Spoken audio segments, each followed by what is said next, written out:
Modern jobs are designed to push you to your physical limit. They want you completely exhausted and worn out so that you can't ever learn anything and can't ever attempt to escape. There are exceptions to this, of course. Not literally every single company out there deliberately wants to exhaust you.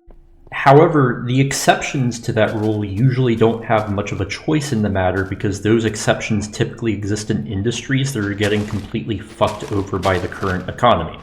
I actually happen to work for one such company where the higher-ups are genuinely concerned about my physical well-being because they don't want me exhausted, and they are actively trying to help me catch a break, but their ability to do so is just severely limited because they're having trouble maintaining managers because the restaurant industry is unable to pay people enough.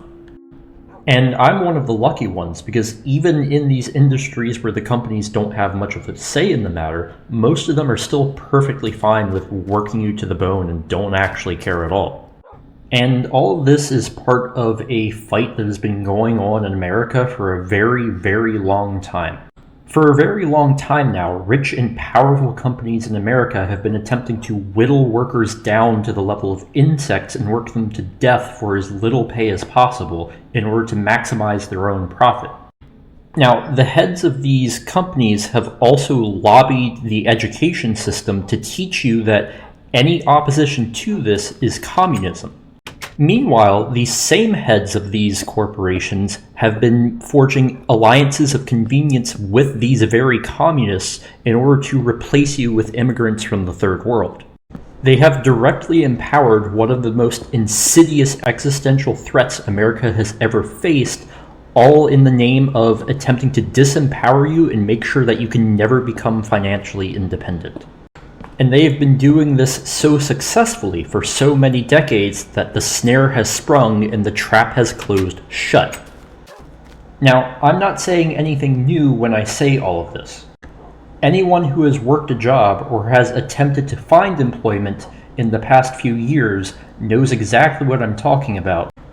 And anyone who has been paying attention also knows that these corporations have also been working hand in hand with the communists who have infiltrated every facet of our society. So the real question is, what can we actually do about it? Because the situation is very bleak the way it is right now. But it isn't hopeless, and we shouldn't give up. And the actual solution here is on the individual level. At least for most people. If you have a lot of wealth, or if you happen to have a certain degree of power, like say if you're a journeyman or a master in a certain skill, then there's a lot more that you can do, especially if you're willing to pay that forward. But for the average person, simply focusing on improving your own situation is the path forward to solving this crisis. And specifically, what you need to do is you need to gain as much financial independence as you possibly can. I personally recommend taking an analytical approach, and I especially recommend learning how to use generative AI models to your advantage. And I understand that there's a lot of controversy with things like ChatGPT. I don't like the effects that it has on the environment or on different cities and towns and how it completely uses up water and electricity. However, if the tool is there, you might as well learn how to use it. You can't change the rules if you don't play the game. And I should really make a separate video on how to actually use these tools effectively, because these tools can be very sycophantic and it's very easy for it to just be a yes man and to give you positive feedbacks on things it really shouldn't be giving you positive feedback on. But what makes it so powerful is it's able to analyze through a lot of data, and you're able to personalize it to your specific unique situation, because not everyone is facing the same problems and not everyone has the same tools to their advantage. Some people might be stuck in a town where there's only one company that's hiring and it deliberately makes it almost impossible to escape. That's a very different situation from someone who's living in the city and there are jobs to find, there's jobs to be had, but they're being worked to the bone at their current company to the point where it's very difficult to even find the effort to apply for other jobs. And there's so many fake applications and so many immigrants being poured into that city that it's hard to ever switch jobs and find different employment elsewhere. And by taking an analytical approach and by tailoring it to your specific needs, it helps you maximize your odds of success and thus minimize the amount of effort you actually have to put in. And it's not an easy mode button. It can't do the work for you, and you're still going to struggle no matter how easy you make it for yourself because the trap has closed shut. But you can turn a nigh insurmountable task into something that's feasible, something that you can actually realistically work towards. And that's a very, very powerful tool to have in the modern day. But the general idea for most people is that you want to try to find employment that isn't going to exhaust you too much, or employment where you're actually needed, where you're one of the only people who's willing to do the work.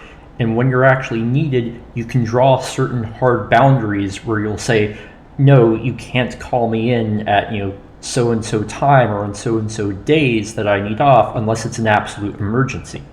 And you can use those days and those periods of time in those days that you have off to rest and recover, but also to actually focus on building up skills and to focus on gaining more and more financial independence. And the end game of all of this, what this will look like eventually, is we will start building up our own institutions, our own companies, our own housing districts, and we'll be doing a lot of this under the table. And I don't have a crystal ball, and it's too early to say exactly how this is going to look, but this is not the first time in American history where enough people have done enough things under the table that eventually it just had to be legalized. The competency crisis will continue to get worse, and there's nothing we can do about that. A lot of the existing infrastructure is going to continue to decay. And while that is objectively a bad thing, we can at least use that to our advantage by building new infrastructure that isn't going to decay, that isn't going to collapse. And so eventually our infrastructure will become the de facto primary infrastructure, and that will grant us a lot of control over the future. Now, one example of the type of thing I'm talking about is a program called Alt-Ordo. Now, the person running this program doesn't really get too much into the politics of it, and I'm honestly not terribly familiar with who he is, and I'm not even sure if this program will be successful.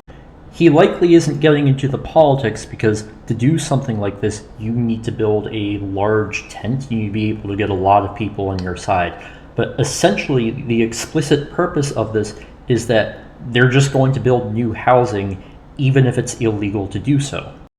And even if it fails, the fact that he's just saying this in public, the fact that he's just saying, yeah, we're going to build our own thing, we don't care if the law supports it, is a big deal.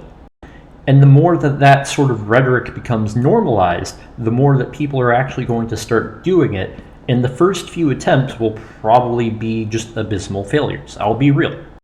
But if instead of giving up, we actually learn from those failures, and we learn how to make those things succeed, then we can actually escape the hell that we are currently living in.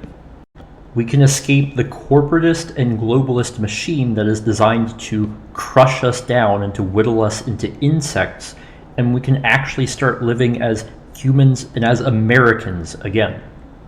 And that's the kind of thing that I really want to point out with this channel. Because things are dark, things are bleak, and it's very hard for people to avoid giving up right now.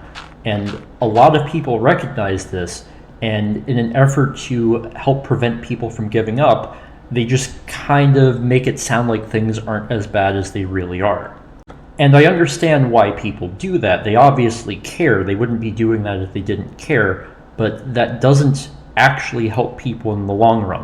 What helps people in the long run is knowing that it's not hopeless, knowing that there is a realistic light at the end of the tunnel, and knowing that continuing to not give up, continuing to try and improve things for themselves is actually the key to success. So don't give up. That's what the corporatists and globalists want. I love you all. I mean that when I say that. Stay safe, stay strong, and don't give up.